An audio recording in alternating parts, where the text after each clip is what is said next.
Um, oh, she's got such a creepy voice. Sorry, I just wish we could like change her, maybe she could have an accent or something. I don't know, just to mix it up a little bit every time. Every time it gets me. Um, so again, thank you for being here. This is a special meeting, as you all know, with the intention of hearing from Chelsea Holcomb. And she has been in conversation with the Department of Justice around some changes that are coming down the pike for us. And Chelsea's going to kind of explain the background, how we got here. And this conversation is really to just allow Chelsea to talk with us, but also allow you all to ask questions and conversation at the end as well. So Chelsea, I'll let you take it away. You're muted, Chelsea.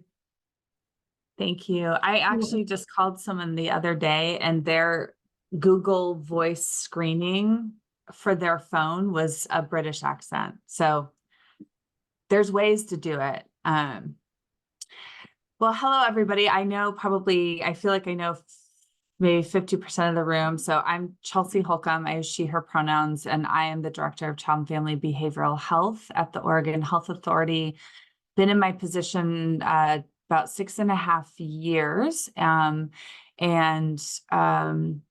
before that was at Albertina Care Centers, doing intensive community-based services and specializing in work with children with IDD and mental health. And before that, worked in California and Washington doing various parts of the continuum of care. On my team, as you all probably already know, Jill Baker and Shanda are on my team.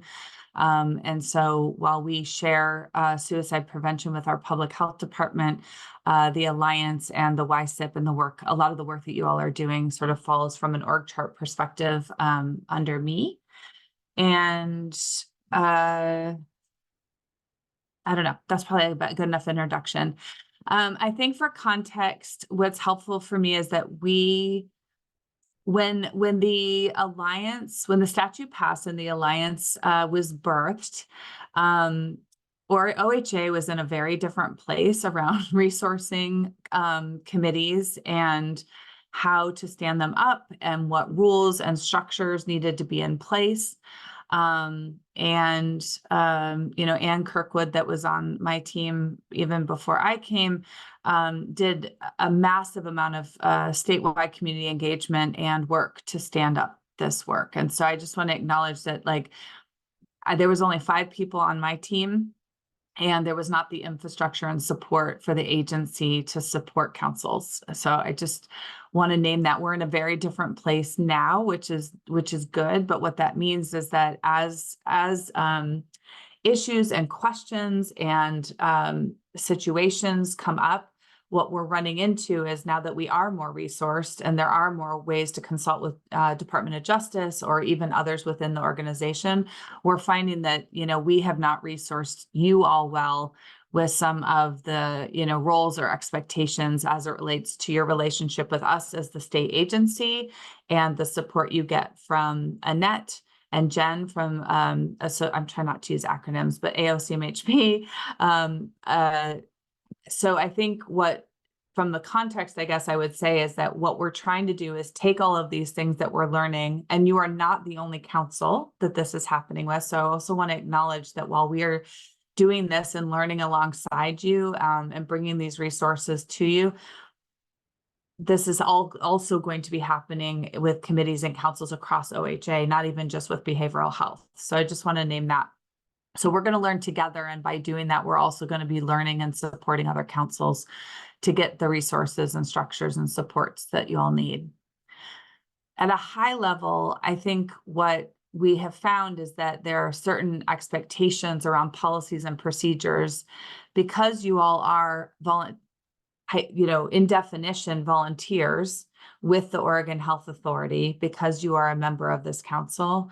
With that comes some oversight of policies and procedures. When there's a governor appointed council, there's actually already a structure to anyone who's a governor appointed member gets what's called a P number, and you get into Workday, which is not the most exciting electronic system, but it does give you sort of access to trainings and the policy and requirements as part of that council membership. What we have not done is created the structure for OHA director appointed councils. And so, which is the alliance. So you all are an OHA director appointed council. So when you have done membership, that information goes to the OHA director, and they make determination of who's a member of the council or not. So that's one area that we realize, like, oh gosh, like we have policies and procedures that we're expecting you all to follow, but we have not trained you.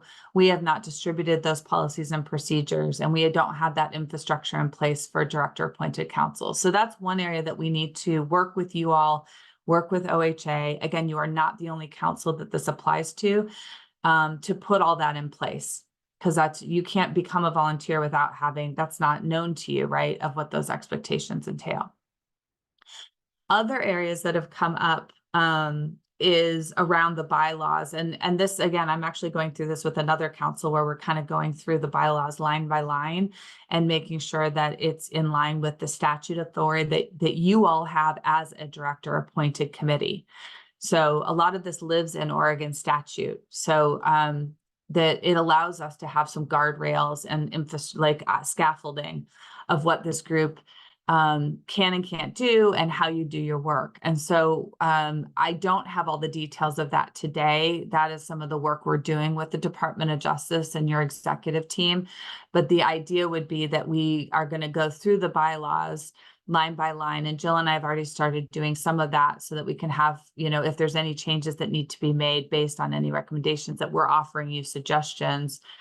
But that idea that we would go through and make sure that the how we do what we do, the relationship that you all have to the authority, to the legislature, to community is really crystal clear, so that as you're doing your really important work and the amazing movement of the YSIP initiatives, that's all really clear. And so that's the work we're doing now to try to get some of those answers and consultations so that we can move in that direction. What's the most important, I think, that I wanted to message, and I appreciate you all making the time, is that I really want to take responsibility that, if there are shifts and changes that need to be made, I mean, the policies and procedures is a great example, that's really on us, that we didn't have all the knowledge and information and resources and support at our level to really guide you and support you as a council. So there is no, through this process, there is no, trying to think of the word. There's no responsibility on you all that you were trying to do something outside of that. It's that quite the opposite, is that, we weren't clear and haven't been clear on the expectations or the resources and supports to structure you and stand you up in a way that's either in line with statute or supportive to you all and your members. So I'm going to stop there and make sure I didn't go too fast, or if there's any clarifying questions of sort of the context of how we got here and why we're consulting with DOJ and doing these resources with you all.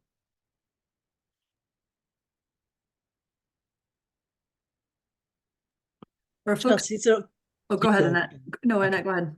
I two questions. And I know you may not be able to answer both of these, but one is, even as I look around this room, I see that this is very typical of our group, that we have most of the people here are voting members, but a number are also very engaged with the Alliance, but are not appointed members. And one of my worries has been part of, I think, why we've been so effective, is that there's been that level of community engagement and input to decision making. And is this going to narrow our ability to do that?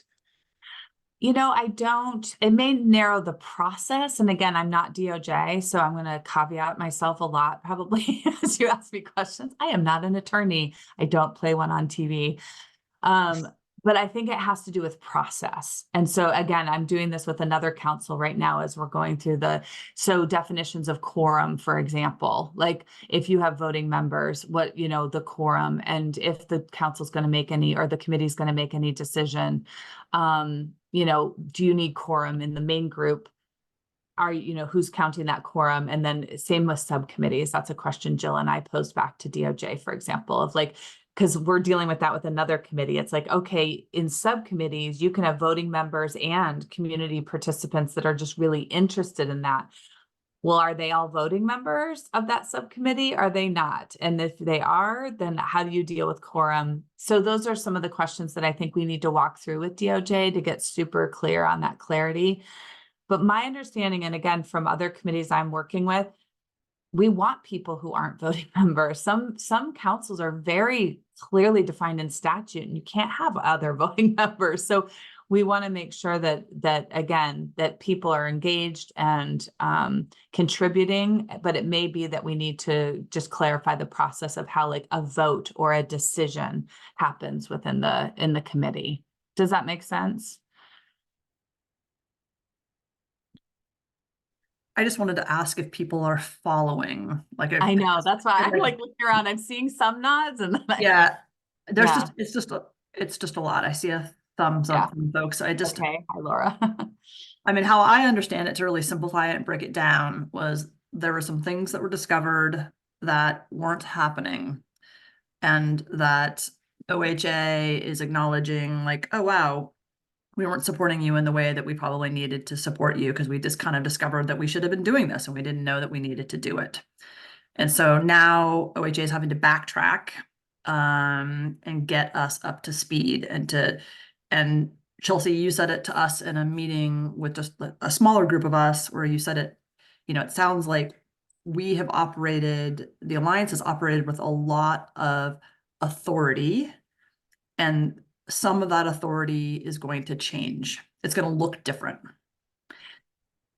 Also, again, I think the language, this is where I want to right. The language will change. I think the biggest difference and this is just through my years of interacting with Annette and the Alliance itself, is that because we have used even staffed differently than every committee, right? Like most committees are staffed by OHA employees. The way the Alliance was stood up is that we contracted with AOCMHP to provide you staff support, if that makes sense. So even that is very different than other councils. So I think what that has led to potentially, and again, without getting into the legal language, is a feeling that, outside of advising OHA, which is what this group is in statute, right? Is that you're advising the state agency, that there's been a level of, feeling of just independence outside of that advising capacity. And I think that's the biggest shift, that I think it may not mean that you stop doing the advocacy and support, but there is definitely language in the bylaws and operations that again, that's why we want DOJ to consult. Got it. Yeah. Justin, you had your hand up. Did you take it down, or? Yeah, it's fine. I think, thank you, Chelsea, for the explanation. I think I'll probably have more questions as we, get into later stages of details, having served on nonprofit boards and commissions, state commissions and governor appointed committees since the late 90s. I'm going to show my age here. That all sounds very familiar. I do share Annette's concern about letting process, how much process impedes progress. Yeah. So because I've seen also things devolve because of the kinds of, when the process becomes very invasive, that it becomes off-putting. We've really, I think we've struggled to recruit sometimes in this work, partly because there's kind of this high threshold for entry, understanding all the backdrop and, understanding kind of how we operate. I appreciate the work to make the process clear, and I might just hope, I think that Annette probably shares, is that process is simple enough to minimize the impacts to the barriers that we've previously identified are challenges for us getting increased participation and moving this work forward. So thank you. Yeah, absolutely. Yeah. And again, as you know, Jill and Shanda are 100% committed to not making things more complicated for you all. Right?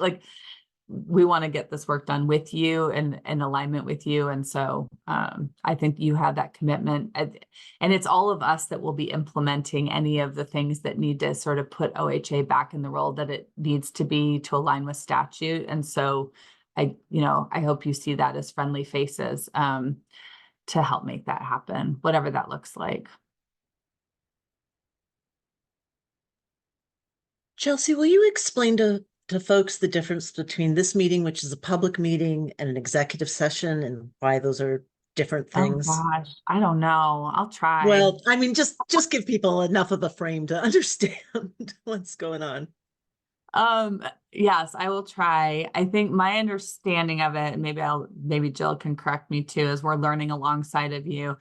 My understanding is, so what we're going to do at DOJ is attorney-client privilege, right? So we've asked an attorney to come do a consultation with us as OHA, with you all as our sort of advising body. And what that allows us to do per statute is sort of limit the attendance of who can be in that room during that conversation. Whereas most meetings, most if not all other meetings, as it relates to a public body or government, has to be an open meeting. So like you did today, where you put it out as a public notice and anyone can come to this, right? You may have invited a certain group of people, but anybody could attend. I think the only caveat we learned recently is that through statute, media can also attend executive sessions, and you have to ask at the beginning for anybody to identify themselves. My understanding is they typically don't come to those. I'm sure when there's potentially more controversial things happening, yes, we don't have to invite them, but we have to allow them per statute. I know. See, we learn something new every day. I never would have advised you otherwise because I wouldn't have known. So that's the difference. And it allows that attorney-client privilege in this case. Other groups have done executive sessions for different reasons that don't include DOJ. So that's not the only reason that you can have a more closed meeting. I know the System of Care Advisory Council has done that before, of having an executive session. Does that help? The difference of, so this, the reason why we're having one is the DOJ piece, but councils are allowed to have them for other reasons. Chelsea, the one thing go ahead. I just was going to say, one thing that I will say is that in our bylaws, we didn't define we defined an executive as quite a large group. Many organizations have it set up that for executive session, it would just be, they would have like a treasurer, secretary, a chair, and we don't quite have that structure. We have 2 chairs, and then we have voted in members of our executive. And this year, because we've had delay in voting in new members, there's a number of you that have been quite actively engaged with us at the executive level, which deeply appreciate. And for this meeting with the DOJ, it's going to need to be the folks who have been, this is my understanding, so I just want to be sure, going to be the people that they've actually been voted into the executive committee positions or are a chair of one of our committees. Yes, that's my understanding as well. I saw Laura Rose. And then Charlotte, I know you came off mute too, so let's do Laura Rose and Charlotte. Thank you. Yes, this is Laura Rose. So 2 things. One is I just wanted to share, we recently had a really nice training. I believe somebody from DOJ came and provided that training to the Oregon Consumer Advisory Council and some other members of the public. So there's a lot of good information they put into a slideshow that might be helpful at some point to share with this group. And I remember some things that they mentioned about, you're talking about media and executive session and what they can and can't do. So there was some explicit information in there that was helpful. If you need it, I'm glad to share it, but hopefully you have access to it. And secondly, I got a little bit confused just by the last statement. It sounded like I heard only chairs of committees were going to attend the next executive session, or did I mishear that? Laura, chairs and people like you who are voted in other positions. So you were voted into a Okay. lived experience position. Okay, We just have a few people who, we have some open positions that have not been voted in yet. right. Okay, thank you so much.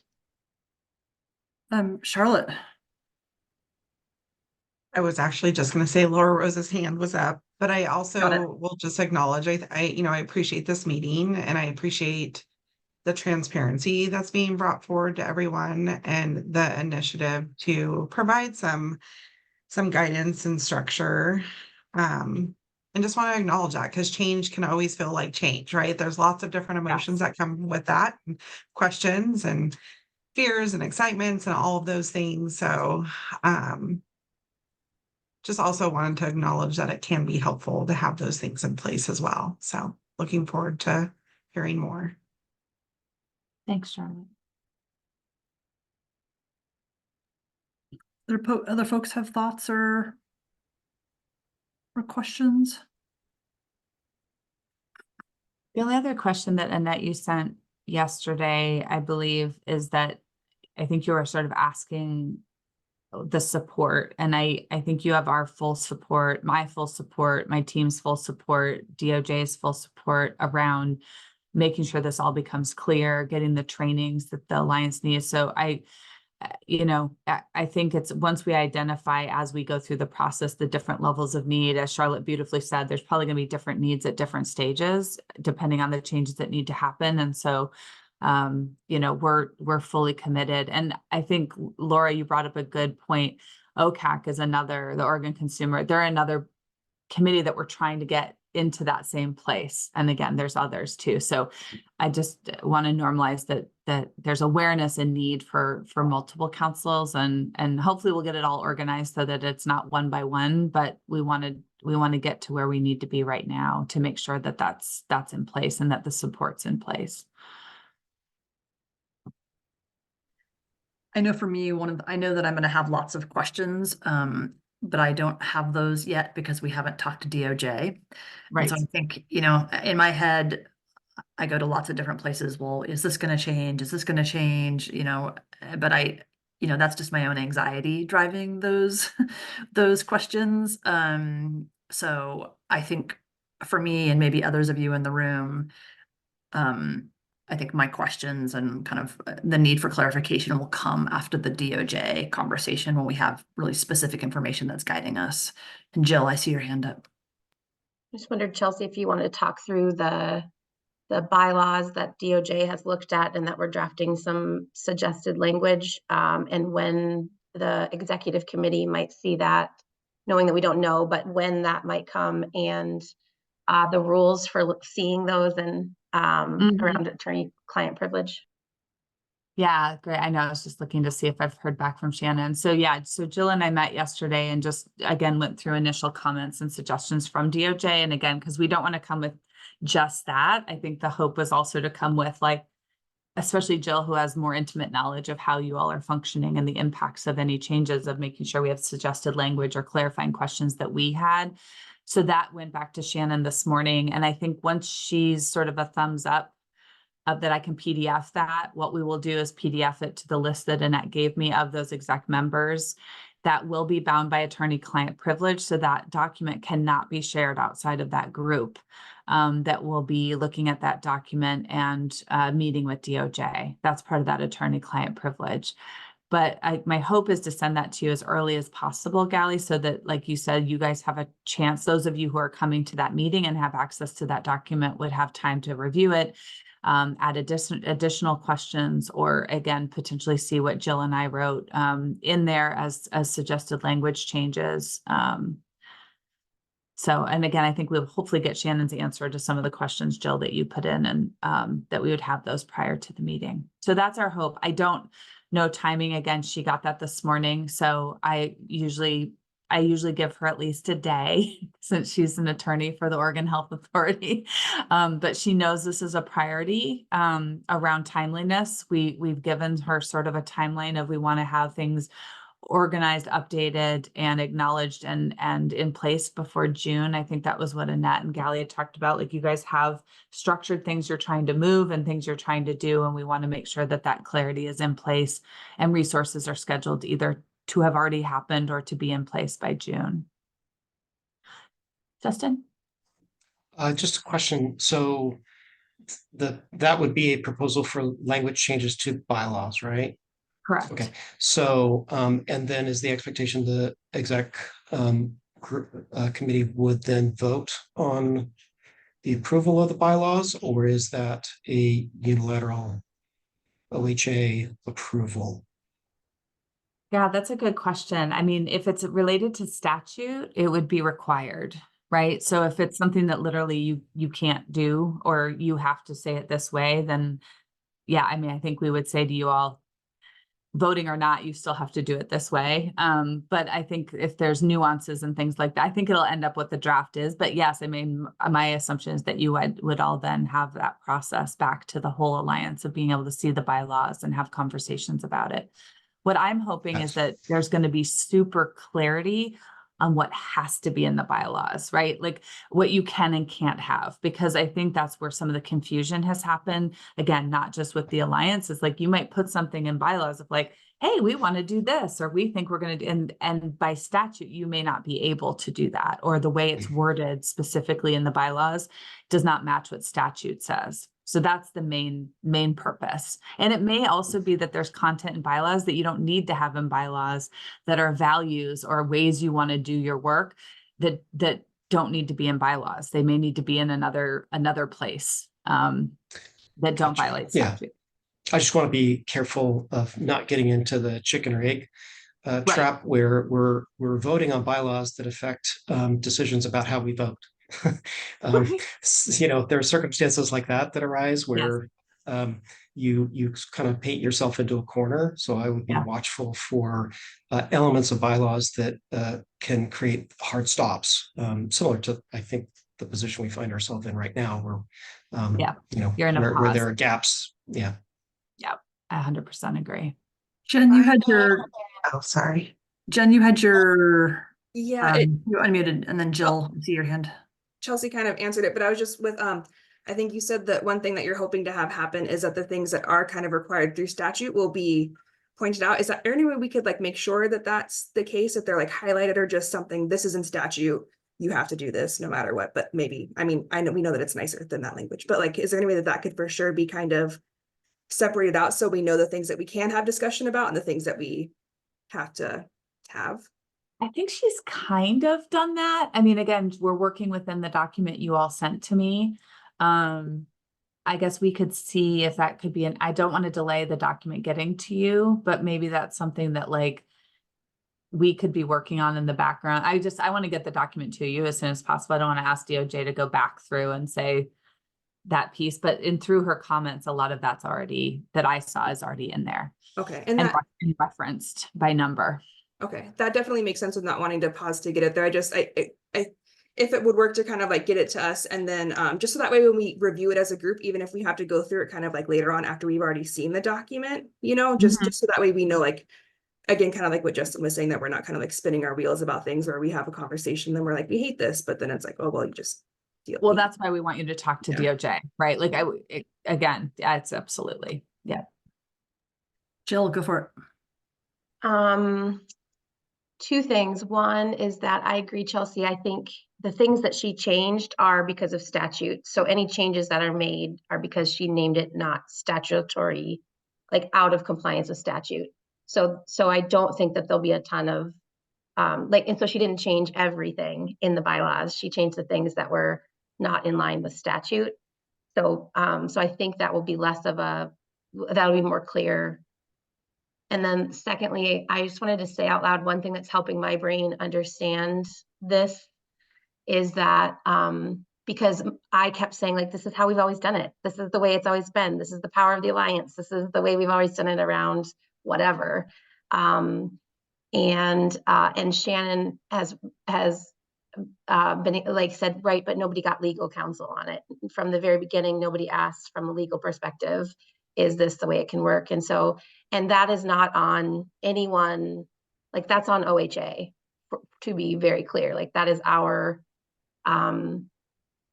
mistake, and it's causing very real ripples 6 years later, or 10 years later, or however, 2014, 10 years ago when HB 4124 was passed. Charlotte.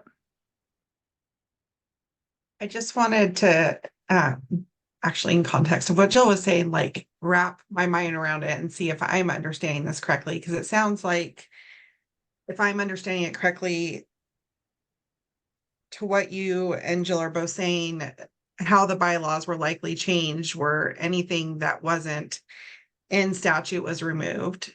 And what I hear you also saying is that if something's in statute, it's not something we would vote for as the Alliance executive team. And if there's things that aren't in statute, it's likely that they would be somewhere else. Does that sound correct? Because what I'm thinking is, it sounds like endgame would be that the bylaws are likely something that we wouldn't necessarily be voting on because they would all be related to the statute. Yeah, I think let's look through it with Shannon. I think there's value to bylaws with statute authority. Most of it's about what the authority is that this group has. So the statute itself is saying what your body, your group is in relationship to a state agency. So I don't know that I have the answer to that question, but I think as we go through it, that will become more clear. I see incredible values of bylaws. Again, I'm doing this with another governor appointed council, and there's a lot of value in there to structure how we show up to the work as a council. And it's all within the statute authority of that body, if that makes sense. So one of my questions is, so we will vote on these bylaws, and then will they be fully executed at that point, or are we voting on then recommending them to OHA? Does that make sense? So do we, I mean, we're speaking of authority, right? So do we have the authority to say, these are our bylaws? Because I'm also thinking, like, take DOJ out of the question. Say down the road next year, we want to revise our bylaws. We revise our bylaws. DOJ is not a part of this conversation because hopefully we don't have to, include them again. Every time, yeah. But then do we have to then say, we voted on these bylaws, and then here, OHA, you have to approve them? I mean, as OHA is at the table as part of the alliance, my hope is that OHA would have seen or pointed out anything of concern outside of the statute authority prior to the vote or as part of the vote. Right? Like, again, you are advising to us and we are there. So that would be my first answer. I mean, we can clarify that with Shannon, but I mean, my idea is that you guys are, again, you will have now had consultation and understand the statute and all of the things. And then we have bylaws. And then as you all are evolving them and changing them, OHA would be part of that. And if needed, additional consultation is needed. Like, again, this other council I'm a part of, they are changing some things and they have additional consultation for DOJ, and they have been around for a few years. So it would still be a resource, I guess, if there was any question or concern. Okay.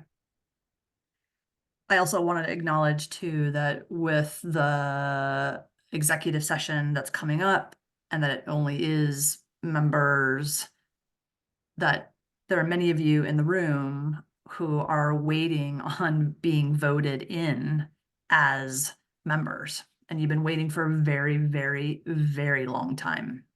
And so I just want to acknowledge that it feels very exclusionary. And I know that that is not the intent. But you all have been dealing with this for a very long time. And I just want to acknowledge that probably likely doesn't feel good, that you're not invited to this meeting, even though you are a very active and important part of this work.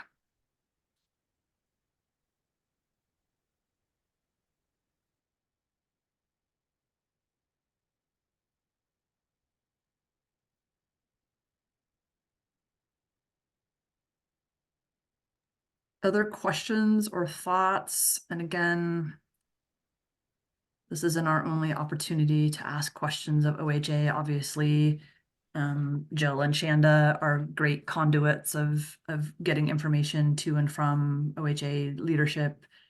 And we can always ask Chelsea to come back and chat with us again if we need. This isn't a, a one-stop deal, but I guess the other thing I just would like to communicate to the group, and I know that some of you are newer to the Alliance, and some of you have been doing this since the very beginning of it, is I have faith in our ability to navigate this. It's been hard, and I feel like it's slowed us down in some ways this year. And I just really feel a sense of shared commitment. We've got strong leadership with Charlotte and Gally, and we've got a really long ongoing relationship with Oregon Health Authority. The thing I want to be careful about is to be able to communicate clearly to all of you what we're learning, and if there are changes, why we're making them. And so while that session will be an executive session, and I don't know if there'll be some things that we're not allowed to I don't know if there'll be anything that we're not allowed to share out of there, but my goal at least would be, and maybe this is a question for you, Chelsea, my goal is to be as transparent as I can be with the group about what we learned in there when we translate it back out. I don't know. I think that's Okay. something Shannon will have. Sorry, I keep saying Shannon like you all know her, but Shannon O'Fallon is the lead attorney for Oregon Health Authority, and she's who we're all going to meet with. But I think we can ask her that question. Yeah, I think that there's just this underlying worry I have that we have done a lot of work around equity that's kind of, I feel like, equalized a lot of voices in our rooms. Even, Yeah. we only vote at certain times. A lot of it's sort of consensus building decision making. And yeah, so I just worry about whether whether the new statutes are going to be helpful or hurtful. Well, and I think Jill sent you the statute, so you absolutely can share those too. I mean, some people love to dive into statute and some people don't. I get very overwhelmed myself, unless I'm very familiar with the statute I'm looking at, but please feel free to share. Those are all public of the scaffolding. So if people, even if they're not, they're not able to come to this particular meeting, but they have interest in it, I think it's important that people understand what is in place as it relates, because statutes can change too. I mean, I don't know. I think some of these are antiquated, right? I don't think the statute's been updated for a long time, and we have a lot of committees in Oregon. So I share the anxiety with all of you, because I have been bragging on this group the whole time I've been here. I'm often in other committees going, have you talked to the Alliance on how they do something? So I just know that you're celebrated, and there's no intention here to try to stop any of the beautiful collaboration and hard work that you all have done for the last decade. It's to bring in line of law, and then like Annette said, we'll figure out how to continue to do the awesome work together that we're doing in line with law. I mean, I make it sound simple, and there's lots of complexity to it, and that's really all we're trying to do. We're not trying to, stop the amazing work. We need you more than ever.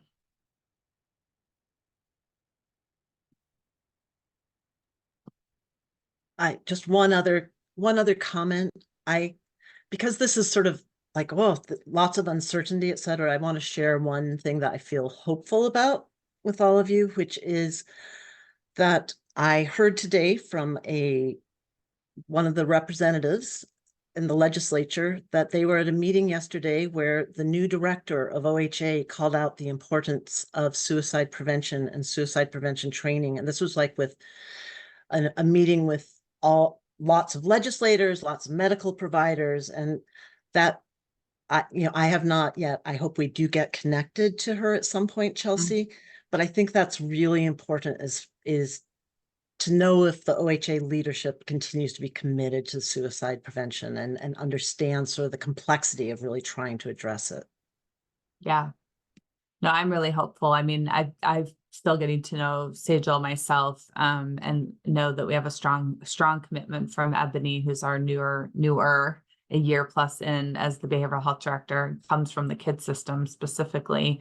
But I'm excited around Sejal and how, even in the few meetings I've been in with her, around her perception and awareness of children's behavioral health and the children's issues, medical and otherwise. So not just mental health and substance use. So, yeah, I feel a real commitment. More people are talking about children in OHA than ever before.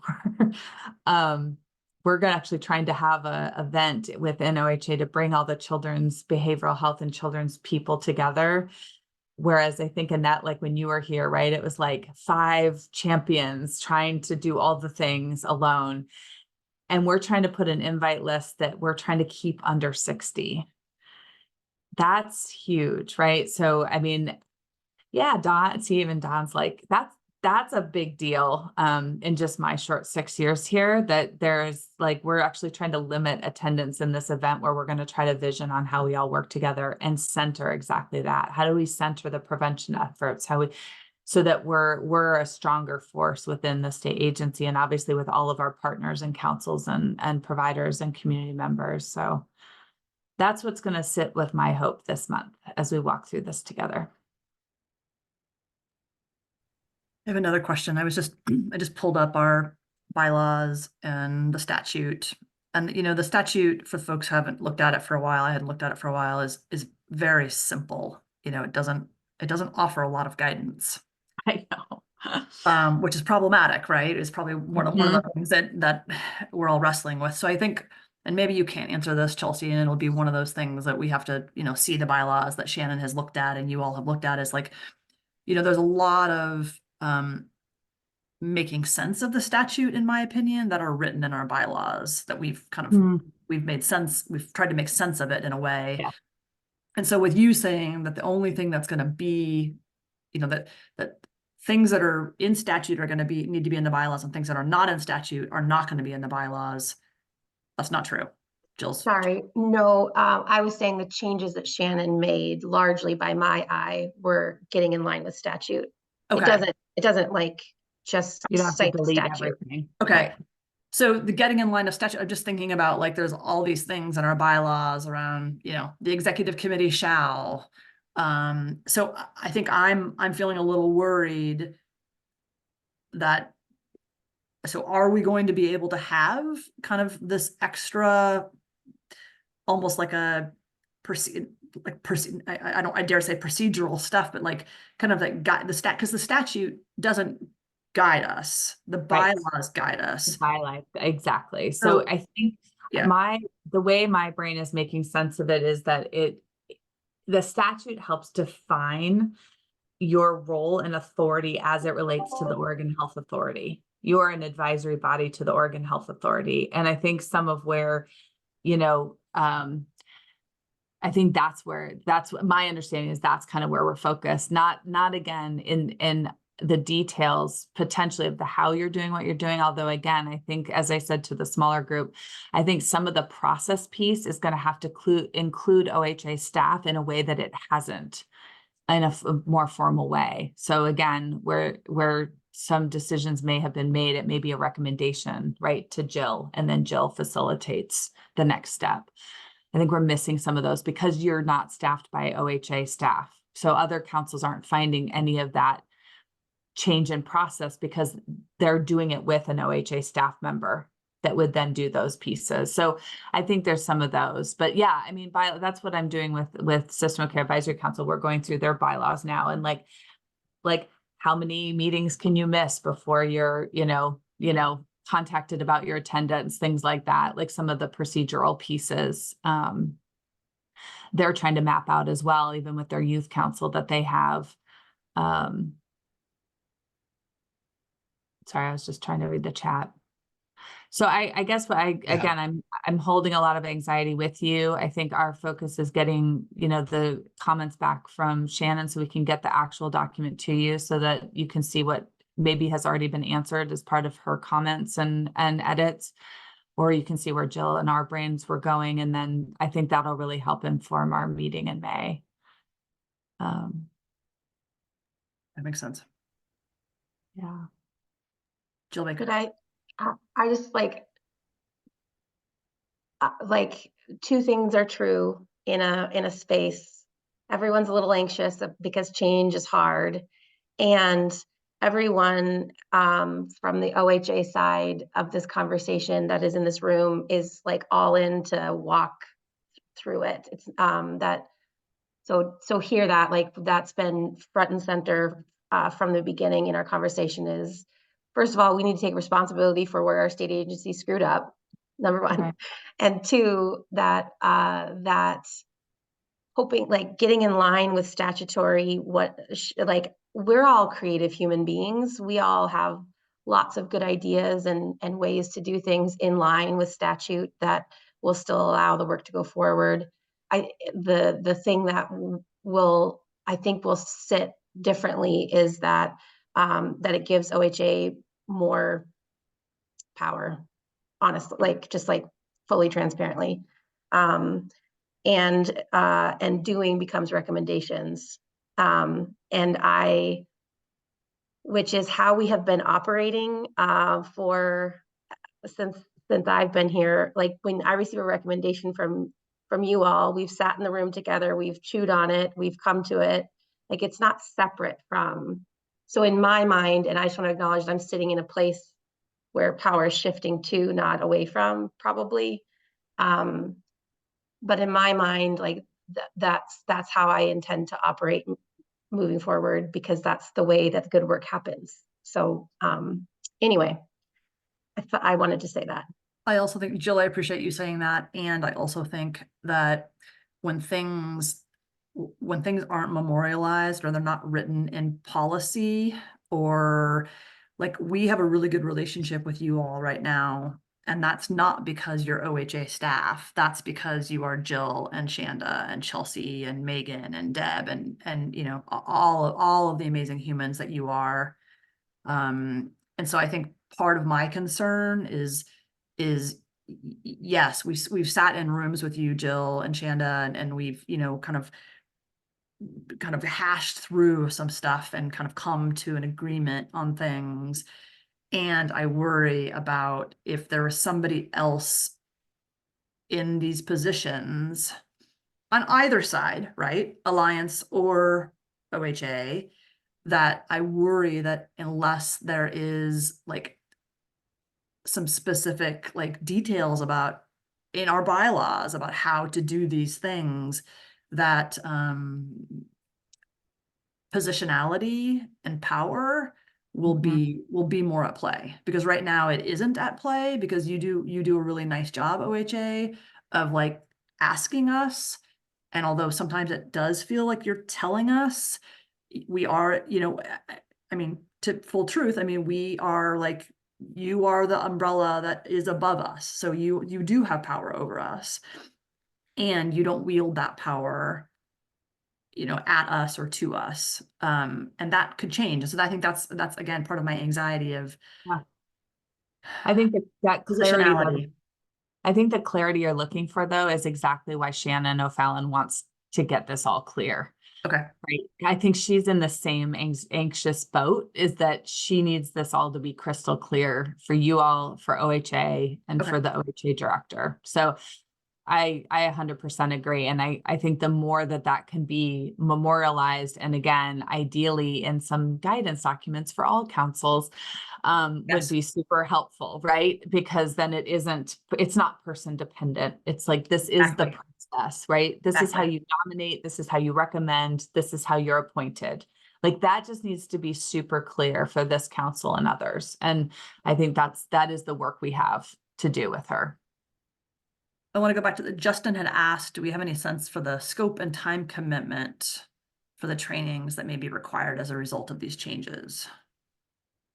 We've got full full clarity on that. So Okay. because everyone's Okay. doing it differently. Okay. It's like Oregon is like famous. It's like, let's do something, but we're all going to do it a little bit differently. So no, we don't have clarity. Okay.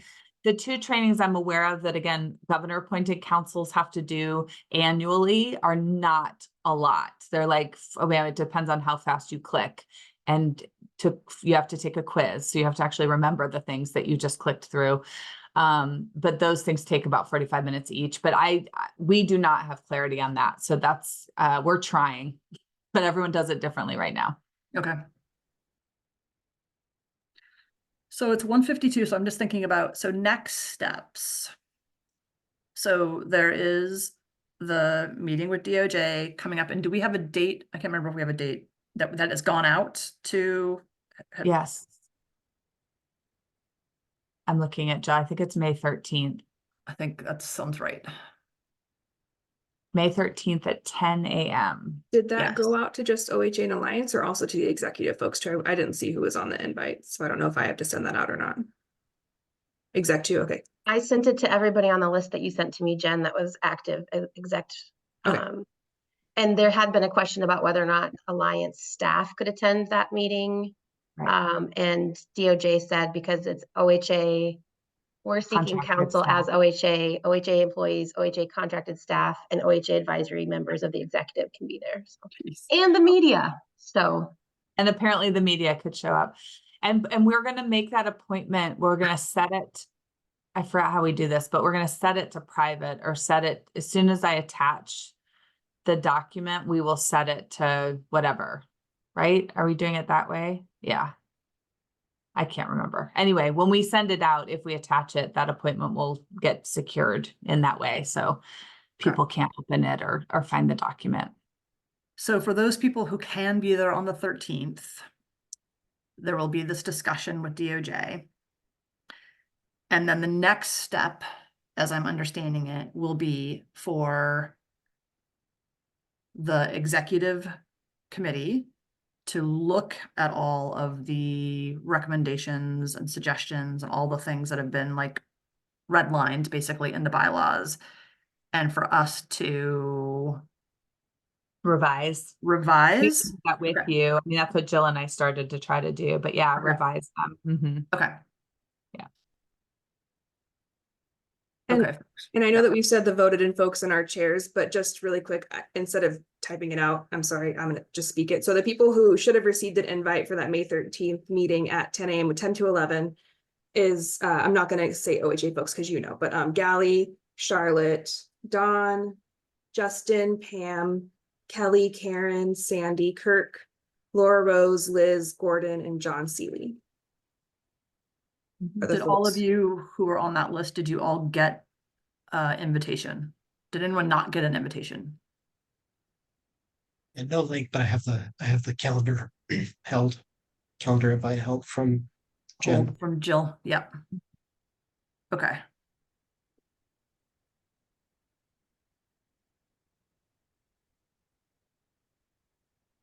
Yeah, and my Sorry, other yes, from tip is Jill. to get you the document as soon as possible. Oh, Angela just reminded me, Angela was also voted on for lived experience, so we'll send it to Angela as well. So I can, Jill, I'll give you her email. Thank you, Angela. No, yeah, you're totally fine. That was my bad, Angela. I'll send that. So then, so team, we'll have to figure out, and this is a rhetorical question, do we have a special executive session to go through the bylaws in addition to our regular Alliance executive business, or how do we do that? So we will figure that out. We are aware that we are asking for a lot of your time, and so we want to be mindful of not scheduling yet another meeting, but also know that it may be trying to revise bylaws and have a regular executive meeting to do regular Alliance executive business.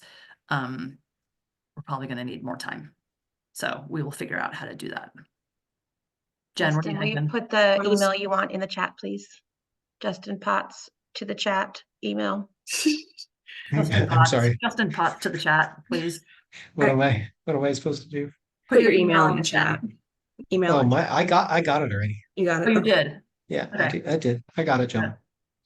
So just, That's fine. I was just gonna say, but I don't think it's relevant now, so that's why I stopped myself, but not, then you asked me, so now I'm gonna say it. Sometimes during June or July, the executive has like a special summer meeting, and that has a really fun name for it that I can't remember right now. So that could even, if we wanted to do that, we've done that for the last couple of years, for the bylaw stuff, so. Okay. Yeah. Yeah. I think it's going to be really important to have as many people attend that as possible. Mhm. Okay, folks. Any other last thoughts, feedback? Does everyone have a kind of feeling kind of clear as mud about Oh, I understand. quick I one, understand the Kelly. process. Yes, sir. So, as you went through, we had the discussion on May 13th. That's an executive committee. And we're going to look at the bylaw changes, make revisions, recommendations. I assume then either we would vote in approval of that at that meeting if there are no substantial concerns, or it would go back to DOJ for review, in which case we would probably have another round. Am I understanding that correctly? I don't see us vote. We're not going to vote at the DOJ when DOJ is there. At least I was not expecting us to vote because I don't know that we're going to be ready to vote. Okay. So the intention is that we would use this time just for the review process and would not be expected to actually take action on it at that May 13th meeting. My understanding is just to be able to talk to DOJ, make sure we're clear about what we can and cannot have. I know there are questions. There's a list of questions that Annette and Jen and others have made that have gone to Jill and Chelsea and Shanda that DOJ will have. So if people have questions, if people have questions, please, get those to Annette or Jen, so they can get on the list.